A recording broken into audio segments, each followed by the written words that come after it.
Welcome to Heart-Based Medicine's Heart of Healthcare podcast, featuring Dr. Gregory Kelly, ND, naturopathic physician product formulator at Neurohacker Collective.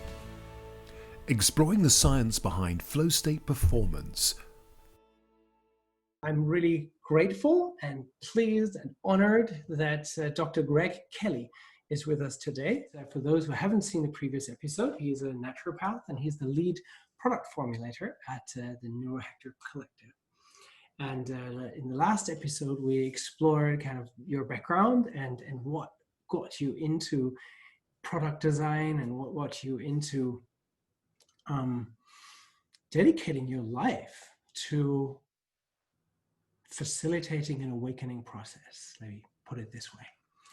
And today we want to focus on flow state. So we're going to kind of build on our conversation last time and look at what is the science behind the flow state performance. What is the science behind flow state and that performance within that state? So welcome to this round and this our conversation. Really looking. Well, it's great to be talking with you again. It's always very enjoyable to meet heart to heart, even if it's over a great distance with you. So yeah. So thanks. So as a product formulator, as a product designer and formulator, you're in this incredible situation of taking kind of cutting edge science and see what can be actually learned from the cutting edge of science and how can we bring it to the ground so that we facilitate this flow state as far as we understand it today. So I imagine this is a really fascinating role that you have there. Yeah. Well, for sure. I never feel bored. Always constantly challenged. So, which is good, right? That's challenge would be almost a prerequisite for flow state. If we're not, engaged in some kind of challenge, it's hard to get there. And maybe we want to start off. We'll just kind of give a little bit of background of what flow state means. I'm sure some of the audience would already know, but just in case there's some that don't. So what you'll usually see, at least words that pop up that would represent being in a flow sense, are things like effortlessness, hyper focus. So really in the zone, locked in what you're doing, timelessness. So that sense that, the amount of time that's passed by while you were engaged in this is a little bit disconnected from our normal clock time. And like you and I were talking about before we went live, flow state is something when you're in it, it's almost always apparent that you're in it. And when you drop out of it, you feel like, oh, I just lost that. But getting into it predictably, that's been a goal of performance optimization, probably going back to Ayurveda, the Chinese mystics, Christian mystics, all kinds of the people that have what I think of as transcendental type of experiences to get into this state where our consciousness is performing at its optimal level, as is our body, our physical capacities. And so to me, flow state is that. It's like that state of both mind, body, and heart, where we're able to perform at our best in whatever that domain is that we're being challenged at in that moment. And, so it's super cool when we're in it. And I remember, so we talked about my time in the Navy during the last episode I was on, but there was, I grew up the big bowling balls with the holes for your fingers was not in the region of the US that I grew up in. That wasn't a thing. We had these really tiny bowling balls called candle pins. And I had never had any experience of the big ball bowling other than I'd seen it on TV. And so I remember going in the Navy to do this style of bowling, and I was horrible at it because I had no skill. And there was one time I had started to meditate, became much more aware of how important it was to breathe. So I figured, well, I'm going to be horrible at bowling this way anyway, so I'm just going to focus on breathing nice and deeply in and out and let my body just take over and do whatever it can. And bowled, I think it was 4 strikes in a row. And it was just my brain blew me away, right? Somehow I had toggled into this flow state that was way beyond my physical like skill level at that point. And as soon as my mind fixated on like, wow, I'm really good at this, crap played out.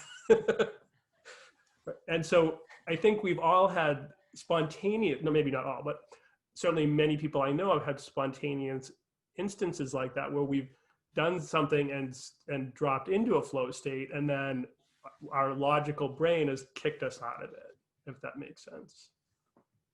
Yeah, it's interesting. You're describing a situation that others, I've heard the description of, we're stepping out of the way. So rather than doing something, we're kind of tuned to, in order to become better, you need to practice a skill and do it more often and practice harder. And then there's this point, there's this kind of moment where actually letting go of that practice and not practicing this any harder, but to actually then kind of surrender yourself, stepping out of the way rather than trying to do something, is going into let something be inside. So what is that? What is this moment? So you described it for the bowling, but I guess you have experience. Yeah, so I've had the same thing. Like, so again, I'm like, I grew up playing hockey, and not that I was ever particularly good in hockey, but that was my main sport. I was always really short, so basketball wasn't, but I've, in pickup basketball had a few instances of, again, feeling like I just can't miss, like every shot I'm taking is going in.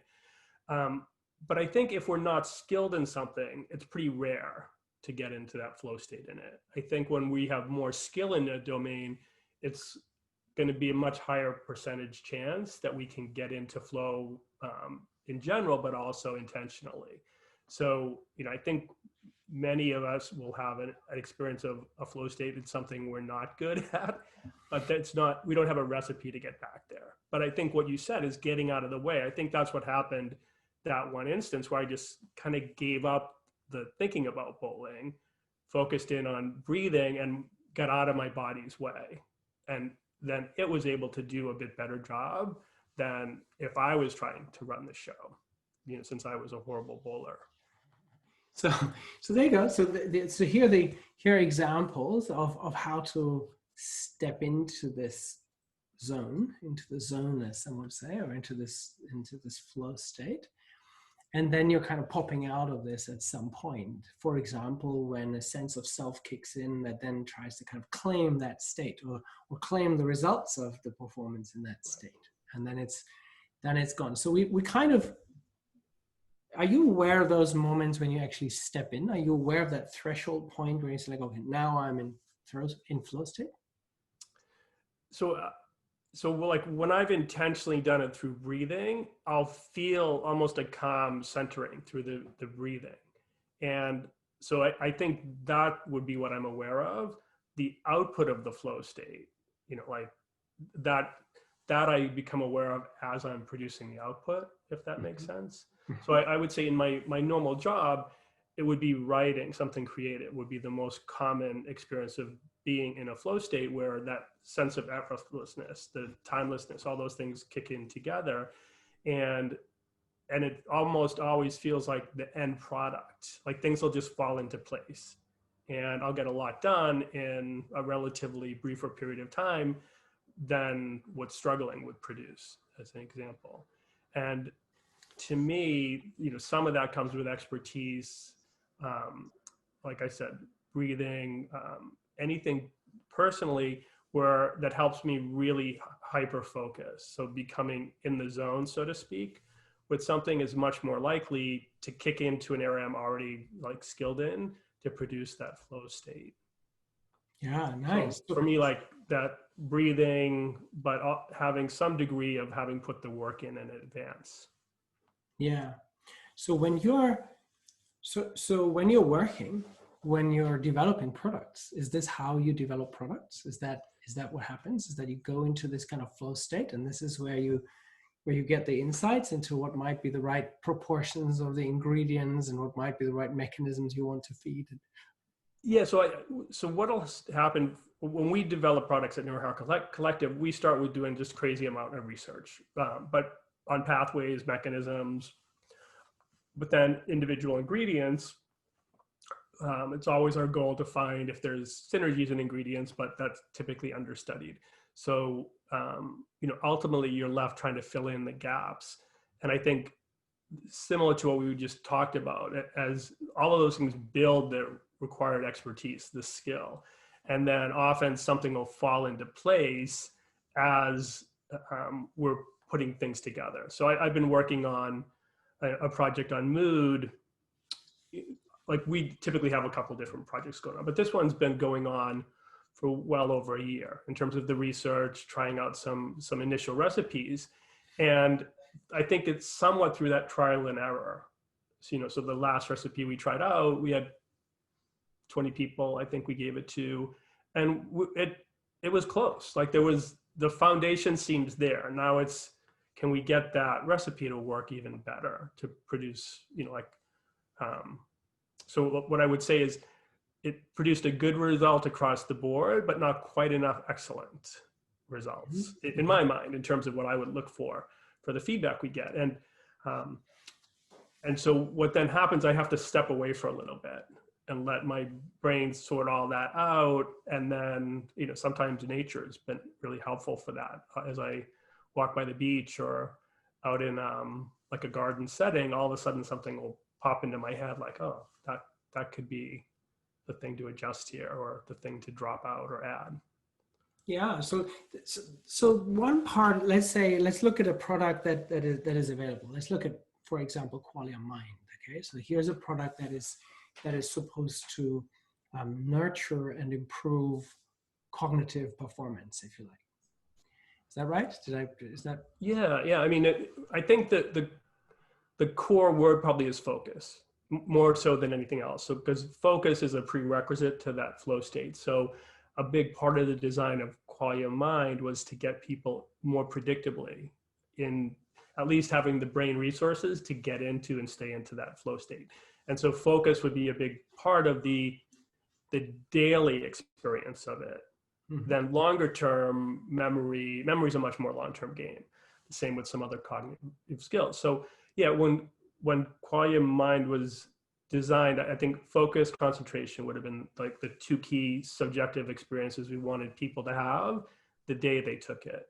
And certainly, if not that day, over the course of the first few days. But then over time, that's when memory, what we talked about last time, social cognition, mm-hmm. empathy, and skills like that.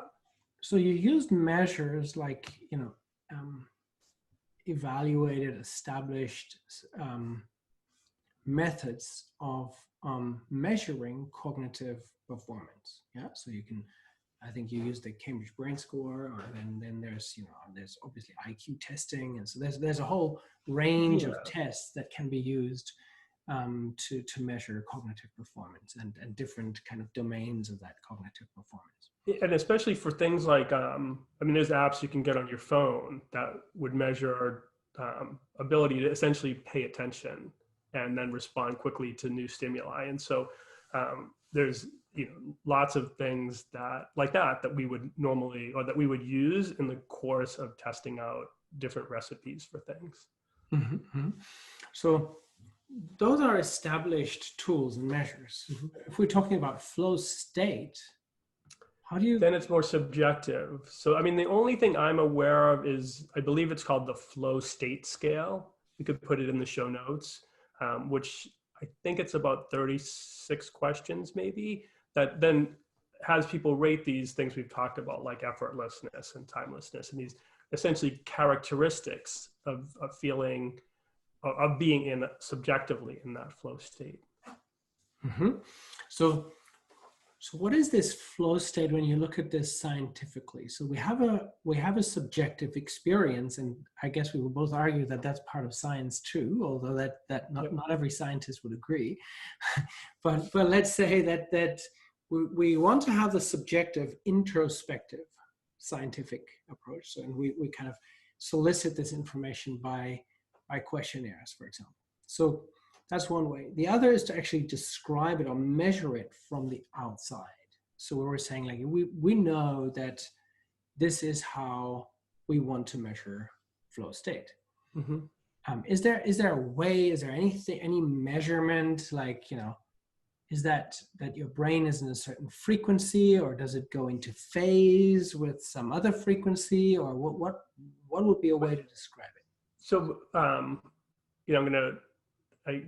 guess, mention I'm not a neuroscientist, but in general, my understanding is when we talk about something like flow state, we're talking about very region specific things going on in the brain.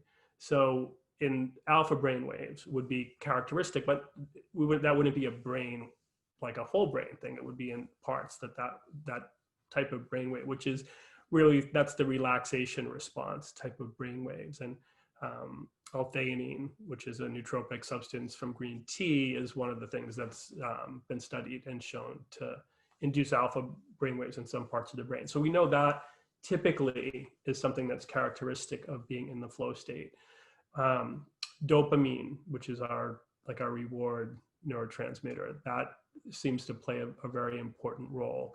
And I think, like going back to breathing, there's like a high wouldn't be the correct word, but there's a satisfying experience of being in that really deep breathing, calm state. And so I would typically say dopamine's playing somewhat of a role in that. There's a compound our brain makes, and it turns it over really, really fast, called Anandamide.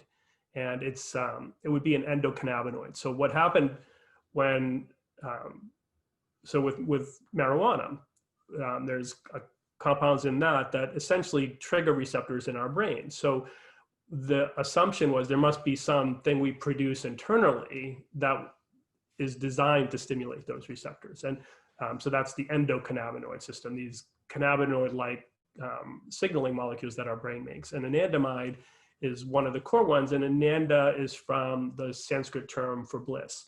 So that would be our innate bliss chemical. So that one, from what I've read, that would be expected to go up or more in this flow state. If it's a flow state with other people, I think oxytocin starts to really rev up, which is our kind of tend and befriend chemical. So I think depending on the circumstances and maybe what we're doing, the exact recipe of these compounds will change, but we need to be able to make those and to use those well to really get that sense of a flow state.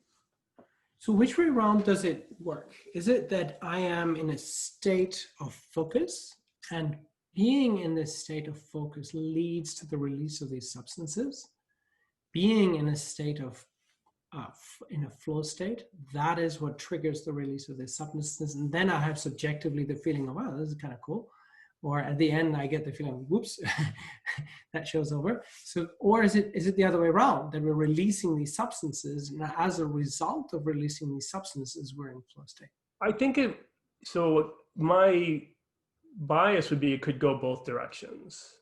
But what commonly we have, take something that would get us more the fight or flight response. So like a really high dose of caffeine. If we do that, we'll create like a physiological stew of a response because of that degree, right? You'll have, what classically naturopaths would have called caffeineism, irritability, some anxiousness, things like that. And so if we produce that physiological state, someone will find things in the environment that their brain will blame that state on, right? Where the state actually precedes the things going on outside. So that definitely happens physiologically. A lot of what we are experiencing externally is because of this physiological state that our brain and body has created in that moment. So our interpretation, I guess, of the external is colored by that. But I'm also definitely aware of things where when you change the external, so a walk in nature or something much more calming, then that cues up different recipe of molecules of emotion inside as well. So I think it's one of those chicken and eggs, you can get there in either direction.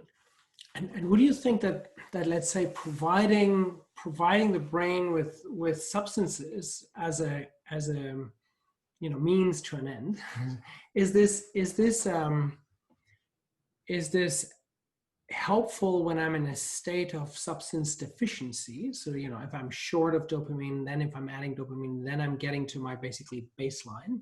Or is it so that if my buckets are all full, then actually there's still a possibility to go higher? So is there like a ceiling effect? Is there sort of a saturation effect? So I think I tend to use the term resources. So I think to be able to perform at our best, the resource tanks need to be filled, across the board. There's a deficiency or inadequacy somewhere. It's going to be challenging to get and stay there. And one of the studies that I personally found super cool was one on L-tyrosine and military people that were going through an interrogation drill. So L-tyrosine would be a molecule that we use to eventually build dopamine. It goes through a couple steps to get there, but that's its pathway. Now it can also be used to make epinephrine and norepinephrine, because it's all the same basically building block. And so that amino acid tends to be in pretty good supply in the diet. So it's not 100 milligrams is going to make much of a difference. So in the study, I want to say they gave 20 grams, which, that's a pretty big dose, right?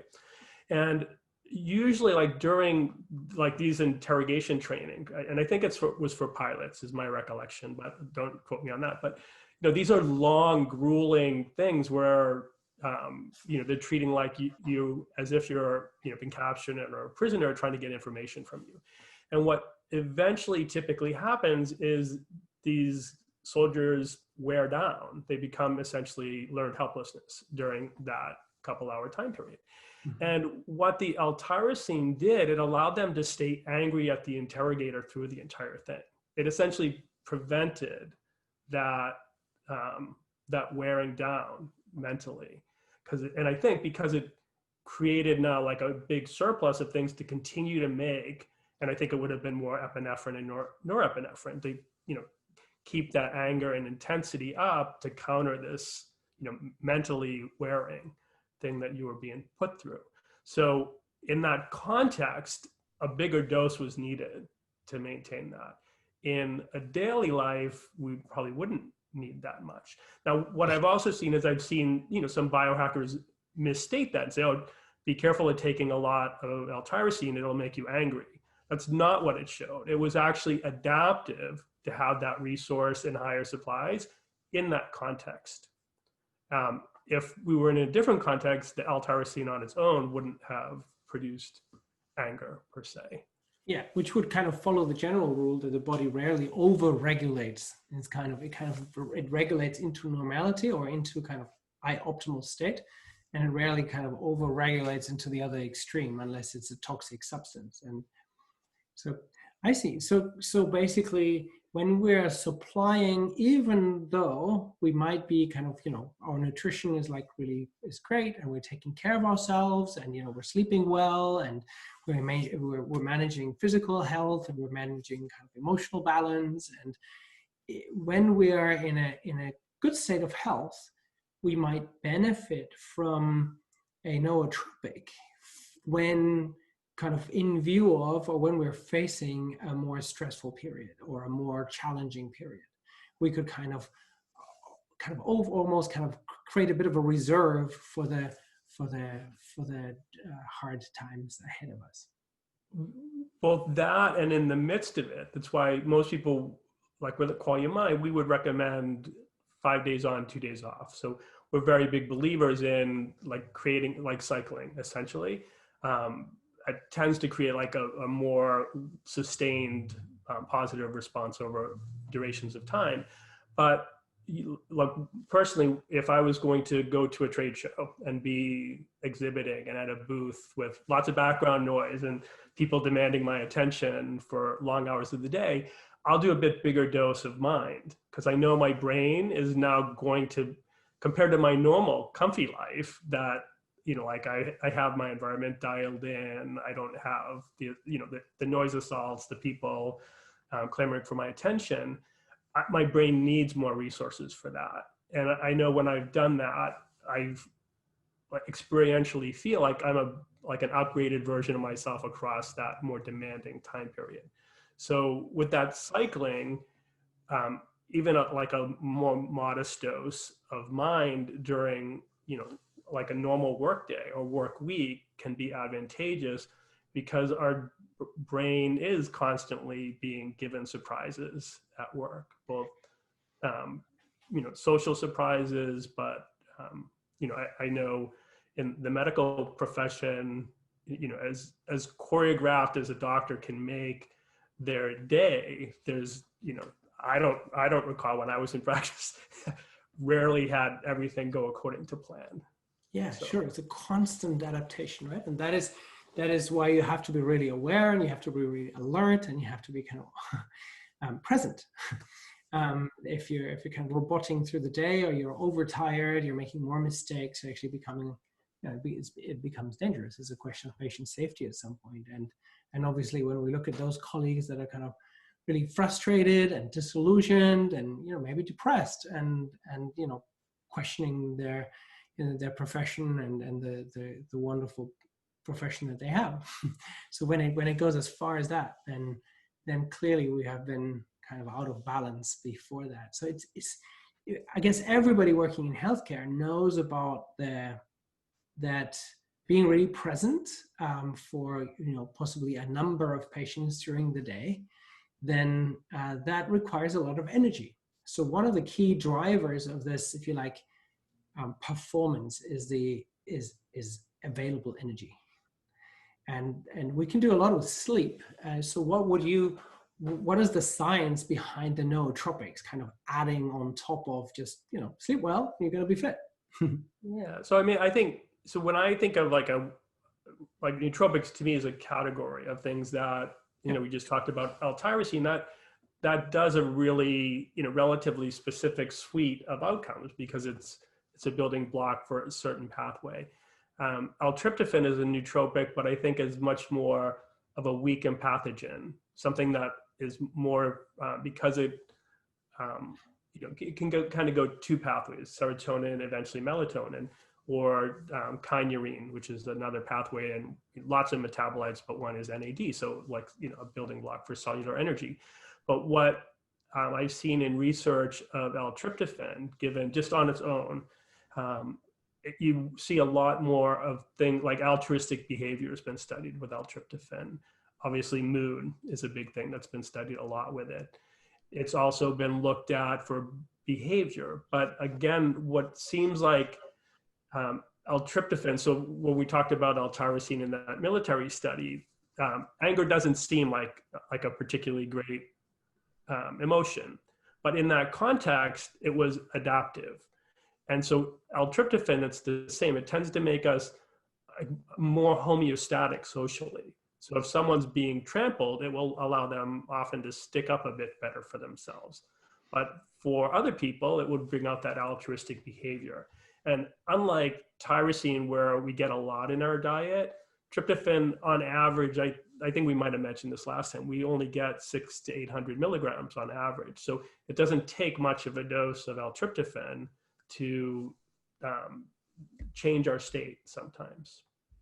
That's so interesting. So it almost seems, the way you're describing this, it almost seems like, when you have a beautiful radio channel, and you have some good tunes coming through on this radio channel, and if you have a radio receiver that doesn't really work really well, that's kind of broken, and that doesn't really have all the parts that it needs to pick up the vibes, and it only kind of picks up 3/4 of it, the experience is not going to be quite the same.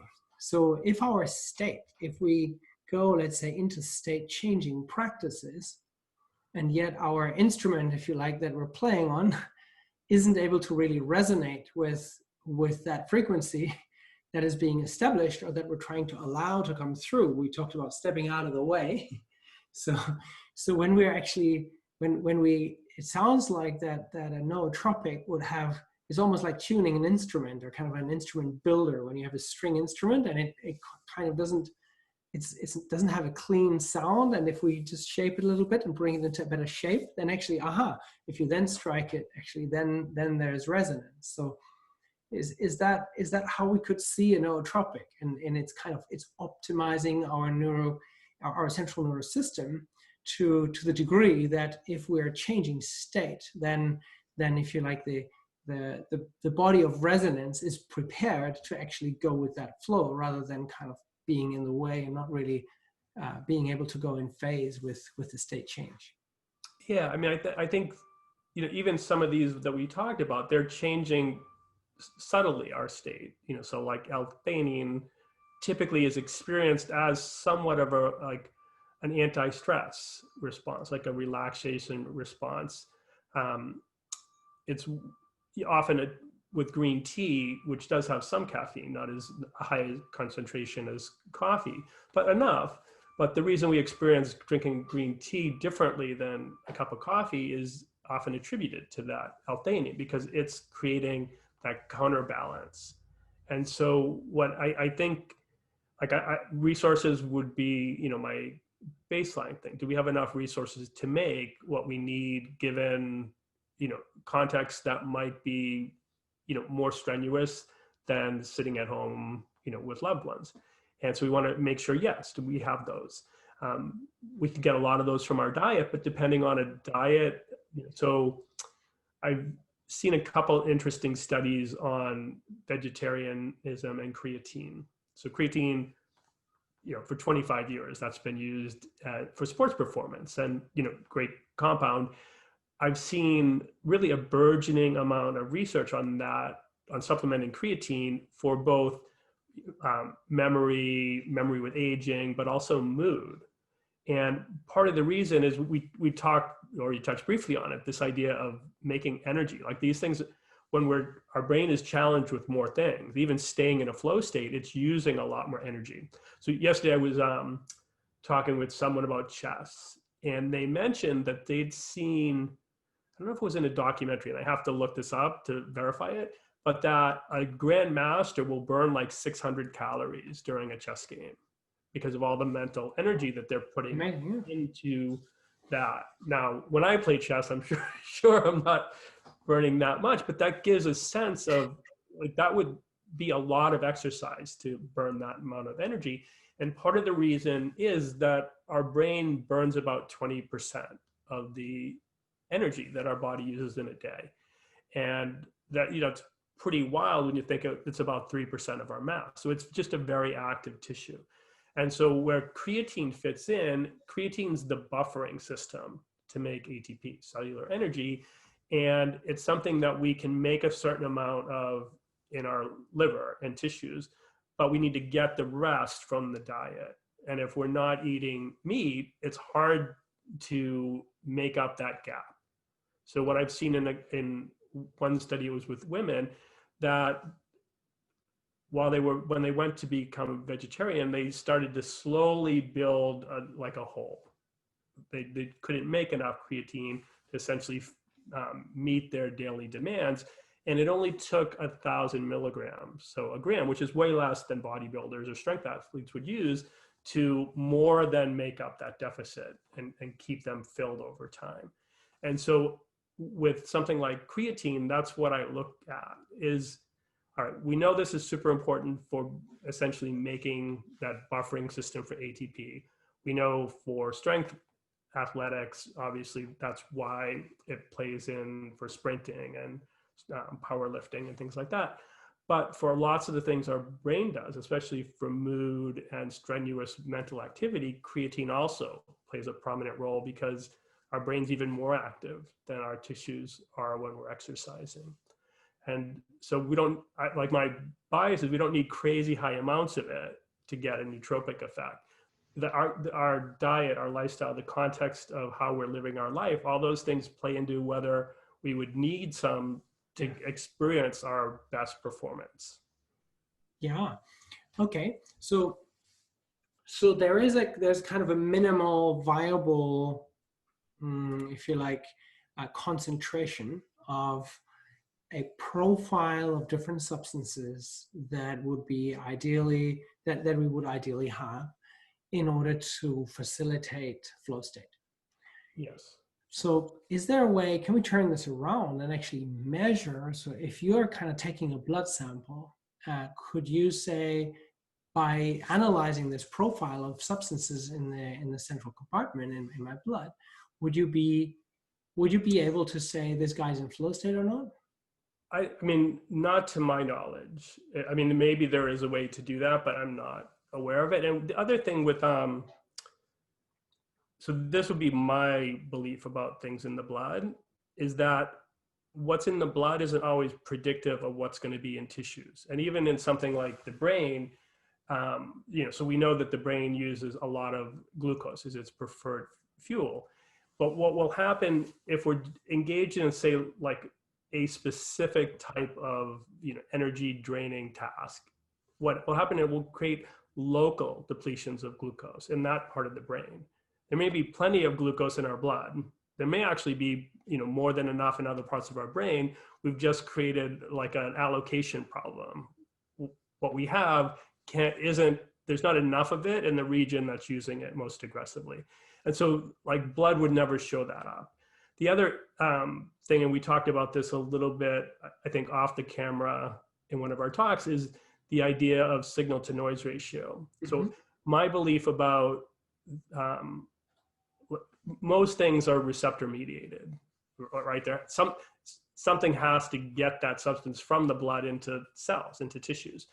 And often that's some type of receptor. And receptors function on change, just like vision and hearing do. They don't function on quantity. So my analogy always, or one that makes sense to me, is if this was an incredibly dark room right now and you lit one candle, we would both notice a big difference.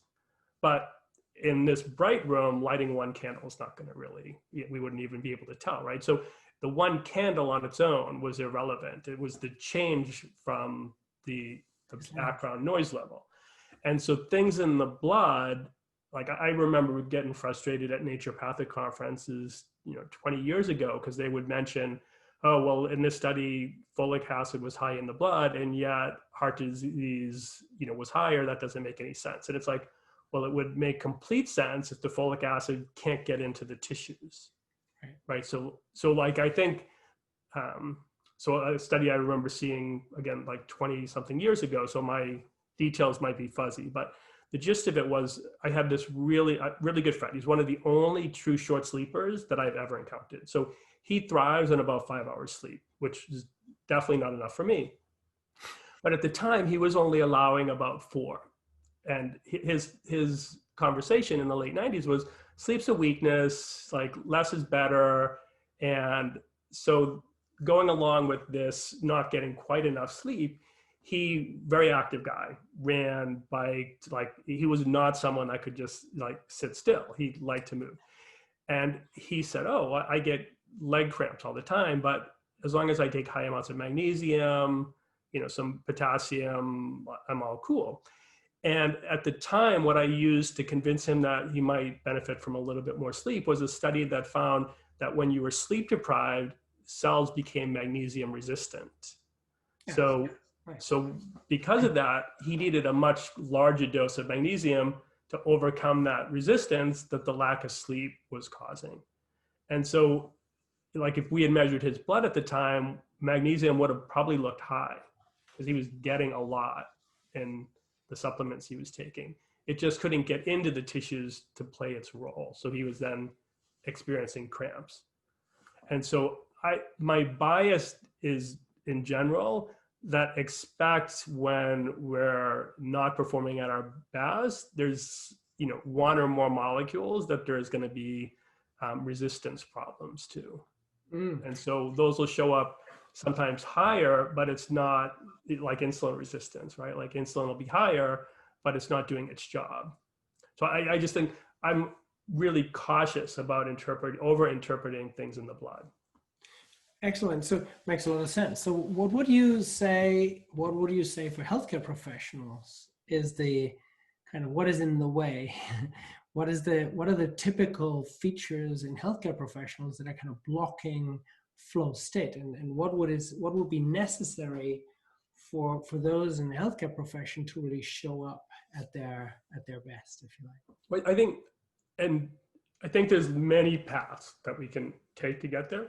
But I know personally, for me, what I remember going back to my Navy time period, I had all these different things competing for my limited brain bandwidth.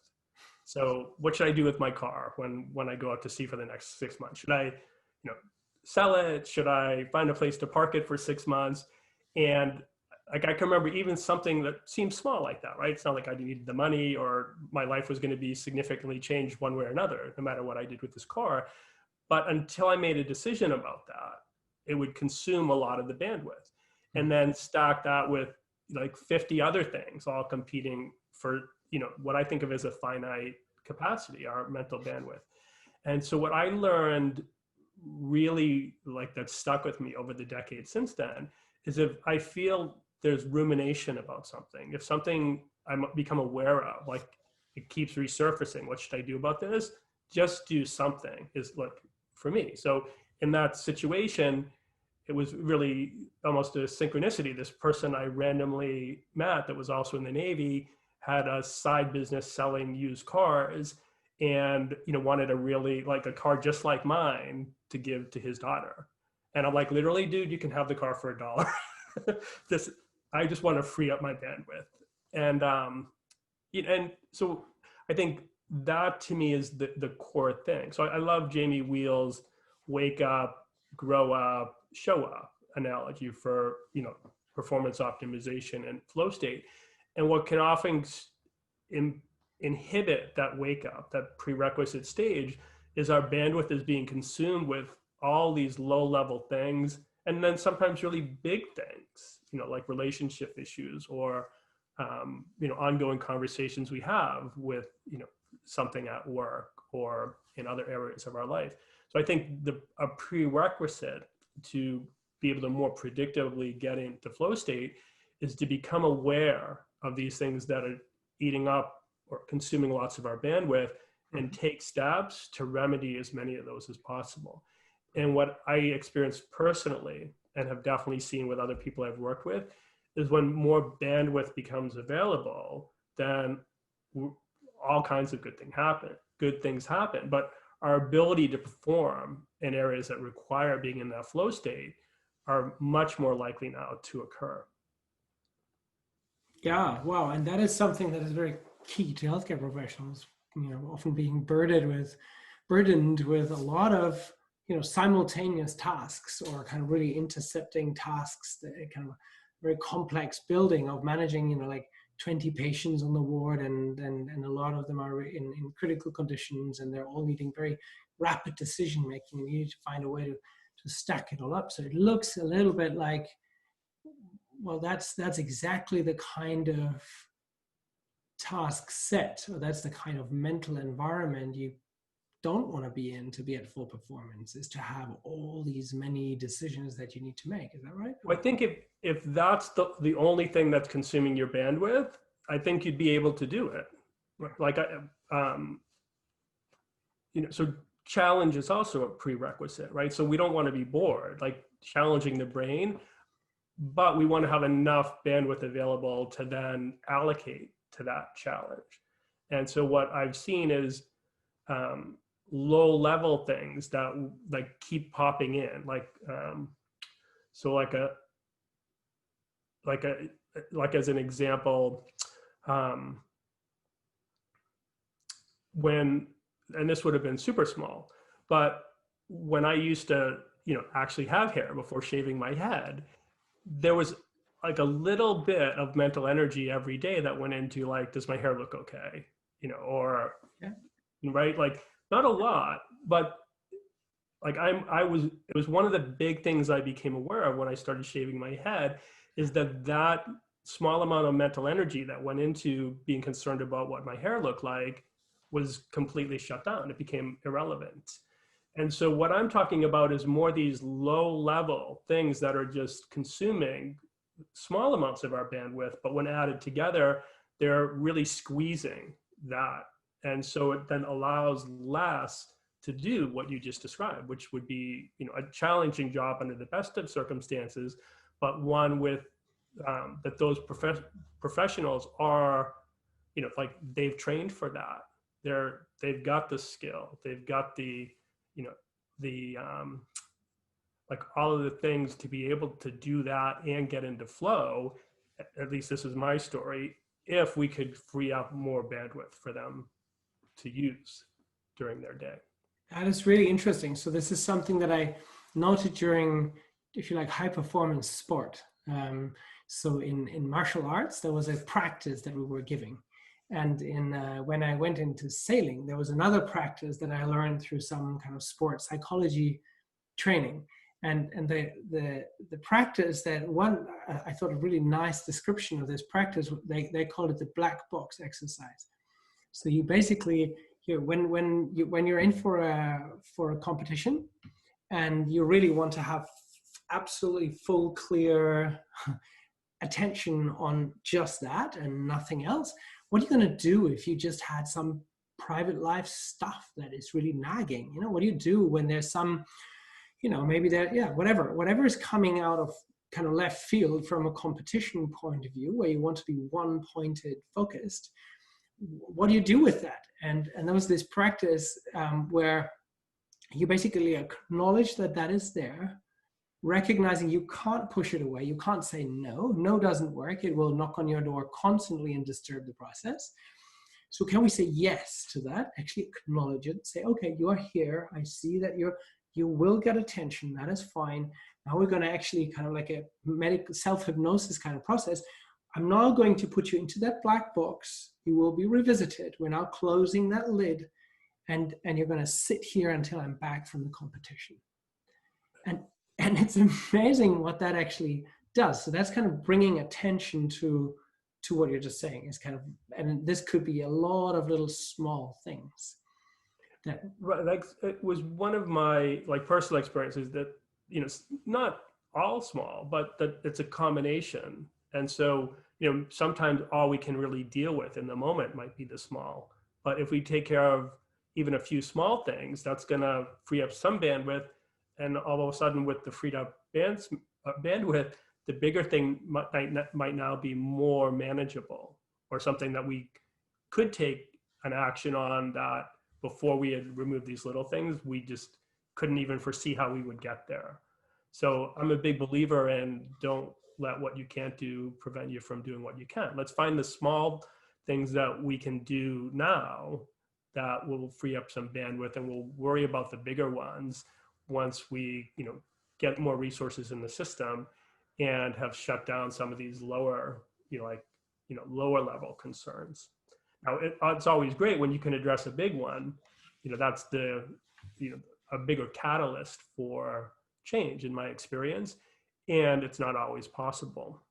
So yeah, so there's one what we talked about is kind of one option in how we can if you like show up in the best version of ourselves as healthcare professionals, is to optimize headspace, if you like. So that is our ability to focus, our ability to kind of declutter, our ability to select of all the possible things that can be thought, that we're actually focusing what is, and then really stay with that. And I guess that's what most healthcare professionals know from stressful situations, where you're just kind of drawn into this. And if you're not breaking down under the stress, you're actually excelling. And that what creates this kind of constant emergency type situation that healthcare professionals seem to live in. So they've got, tends to be a sympathetic overdrive type situation where we're just going kind of from emergency to emergency, because that kind of that is where we last had that flow state experience. It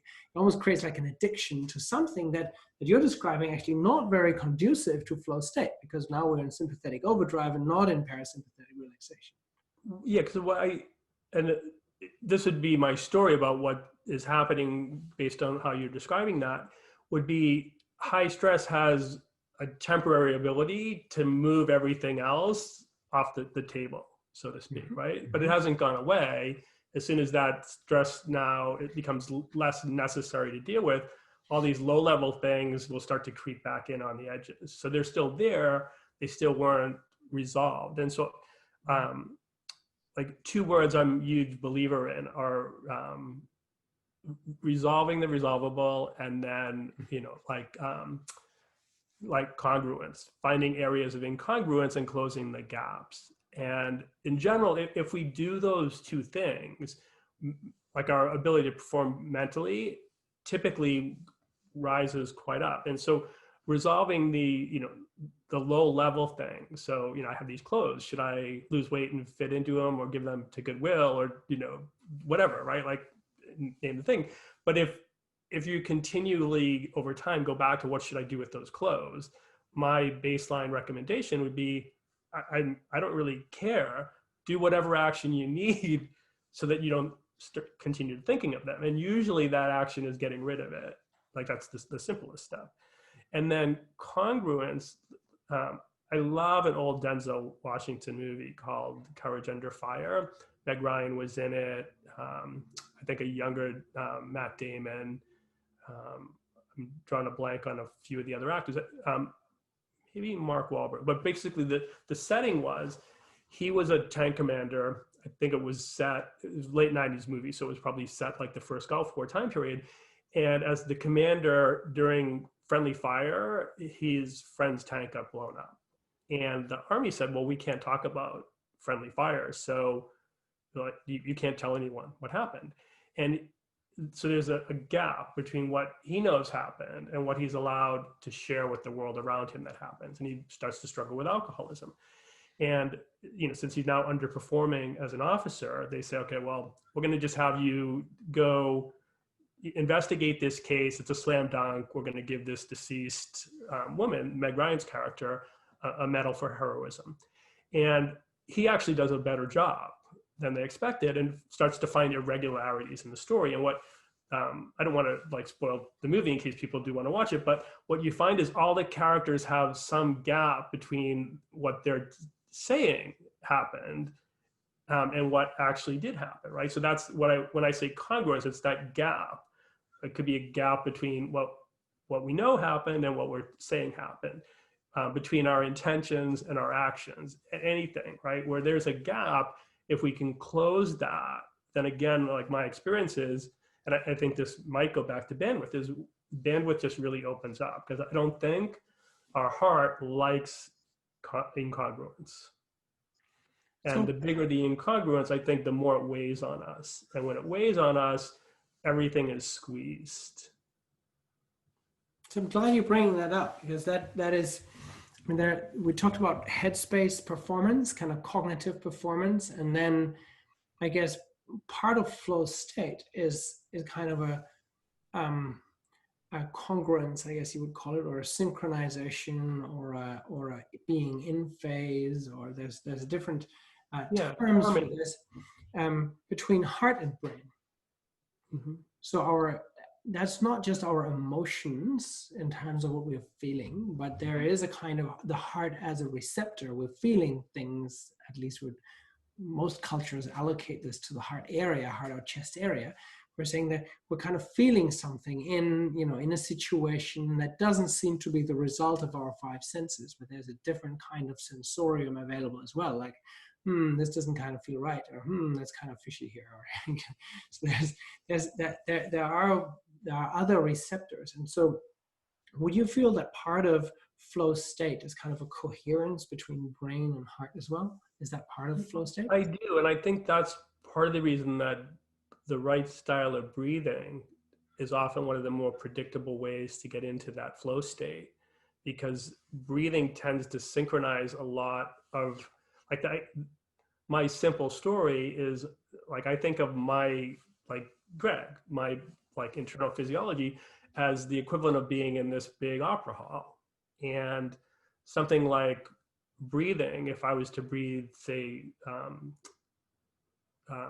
breathe in for 5 seconds, out for 5 seconds, so 6 breaths a minute, that tends to be a really harmonizing cycle. But what happens in something like a concert hall, if a C note was on a high frequency instrument struck, everything that's a lower frequency C will start to resonate a little bit.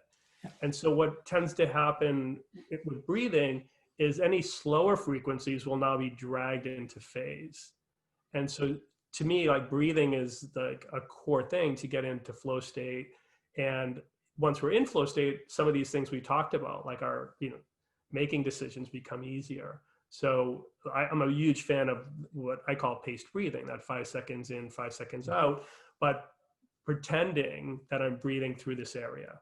Mm-hmm. So my focus isn't just on breathing, it's imagining somehow that I'm almost breathing into my heart, if that makes sense. So I don't focus on diaphragm or anything of that. I'm literally like imagining that the breathing's coming in and out through here. Mhm. And when I focus on that, it tends to very much and really quickly center me. Now, I know there's lots of other techniques, but that's just one that I've personally worked with and helped other people with. And for something like the heart math, their heart rate variability biofeedback, you can visibly see the change as soon as you drop into that pace of breathing. Yeah, and it's very old wisdom, going back to Tonglen breathings, very ancient Buddhist cultures that have kind of just observed this by being very scientific and actually looking, kind of meticulously looking at the subjective experience without having all the technological options that we have these days. But that with kind of refining our sensorium, we could actually feel that. So part of then kind of moving into flow state and out of flow state, one is to have the prerequisites and to kind of have the nutritional basis, to have the sleep basis, to kind of tune into practices that are kind of helping to discipline the mind. so to select out of the wealth of potential thoughts, to really focus on that realm of thoughts that is now required. So those are different kind of behavioral things, and possibly, you know, substances, nutrition, and sleep. Is there a way that we can, how can I put that question? Is there a way that we can become more aware of whether we are in flow state or not? So that sensorium that you were just describing, that is not our five senses, can we become aware of, I'm not in flow state, and what is required now in order to move back to flow state? So is there sort of an internal skill set that can be developed here?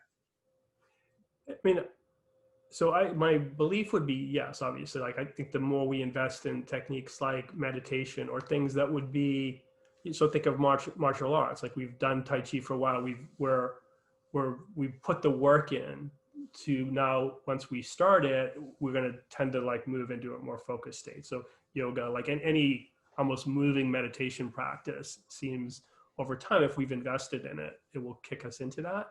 But the other thing, like, I'm a big fan of Daniel Kahneman's work, Thinking Fast and Slow, and his two characters, System 1 and System 2. And I was listening to this neuroscientist on, it's actually called We Study Billionaires. It's an investing podcast. But the episode I was listening to when I was driving yesterday was this neuroscientist, John Galt. And like during the midst of this, he's like, like, this has happened to me a whole bunch of times, get in the shower and then realize, like, hey, did I wash my hair? Right? Like, he's essentially gone on autopilot, right? So even something like that is now, he's not even sure if he did, right? And so I think that's what we run into, is that the System 1, System 2 character from Hahnemann, the idea is that we have this System 1 character that is very much instinctual and autopilot and is not inclined to put in a lot of work and to focus. And then we have System 2 that's going to do that much like more cognitively demanding things, but only has enough energy, or we only have enough energy for that one to show up, selectively. And so I think what can happen is that many of us don't have enough mental energy for System 2 character to show up much of the day. And so unfortunately, a lot of the day is on autopilot. Yeah. And when that's the case, we're unaware, like in this case, he was joking about, she said, I even washed my hair. But imagine all the things we're unaware, did we do or not do? Because in a sense, we didn't have enough mental energy to be tracking how we showed up and what we did. And so I think one of the best gifts we can give each other is to have people close to us that can give us feedback. Mm-hmm. I'm a huge believer, like the idea of feedback is the breakfast of champion. So I remember I lived in New Haven at one point when I was teaching naturopathic students, and a girlfriend I had at the time, like out of the blue one day, she's like, what's up with this word literally? And I go, well, what do you mean? She goes, well, you literally say literally a lot. And I'm like, I do? So I was completely unaware. It was this like black box for me. And what I noticed as soon as she pointed that out, I became more aware, and she was right. I was saying literally a lot. And, so as I became aware, I was able now to consciously filter that out. But what ended up happening, a few months went by, and I can't remember what the other word is. She's like, well, it seems like this word replaced literally. And I started paying attention too. And she was right. Like another one had crept in. And so I think, if we really want to optimize in any area, having someone or some group that can give us feedback is going to be one of the more predictable ways. Now, we can do some with technology. That's the, heart math, the whole, idea of their heart rate variability. It's a biofeedback device. So I guess my base case would be, especially areas that are blind spots, we're unlikely to improve those without having some form of feedback. Because if we could have, we would have. Like usually to me, I'm almost going to assume the feedback loop is broken. And so we need to build that feedback loop first. So resources, super important. Yeah, that's where products like Quiet Mind fit in. Practices that we've talked about, moving meditation, breathing, sitting meditation, sleep, all the things that build our reserves and our ability to focus. But then that last piece I think is super important, and that's having both people that will give us feedback. And, again, my base case is, and this is just personally, like, I know how important feedback is. I still don't love getting it. So, being like realizing like none of us like to necessarily get feedback, right? It feels hard. It feels critical, judgmental, but, and that's fine. Like, but if we have that reaction, don't penalize the person giving the feedback. Let them know. It might be an hour, a day later that you really value that feedback. And then like I said, feedback tends to, once we have that loop closed, is when good things can now start to happen, because it becomes almost like a virtuous circle.